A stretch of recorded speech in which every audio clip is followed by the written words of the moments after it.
Whereas if like you can actually just start with the world of online things, you can start a YouTube channel today, you can start a podcast today, you can set up an Etsy account and sell whatever you want really on it. Do you know, there's actually an endless amount of opportunities, but it does involve putting yourself out there. Because for me, I guess I wasn't talking about myself, I was talking about other people. But equally, I started a podcast from nothing really. Like, you know, I went straight into it. And I remember the first person who I had on the podcast was Flora Beverly. And she being, you know, the Beverly sisters, you know, you've got Grace Beverly, who started like so many businesses. You've got Flora, who's been on Instagram, on YouTube for so long and having, you know, quite a big platform on there. I remember sitting down to record my first ever podcast, and I genuinely nearly cancelled it like 3 times before doing it, because I was just like, who am I to talk to Flora Beverly? You know, I'm not sure if she knew that I hadn't ever recorded an episode before, and I wasn't going to tell her this. I was literally so scared, and I look back on it now and about, oh my goodness, that's such a terrible. I've never actually rewatched it. I don't want to since putting it out.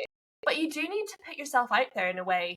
You know, at some point, no matter how many followers you have, you guys still had to sit down and record your first podcast, and it's not going to feel that comfortable. It's going to feel scary clicking publish and having people, either no one view it or everyone view it. Do you know, it's kind of scary ways.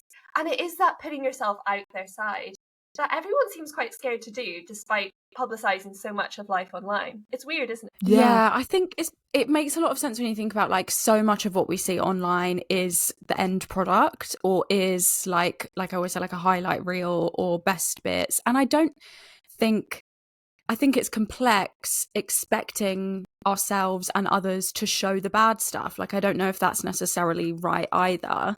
I think it's human nature that we would show like all the best bits and the end product and all the amazing stuff.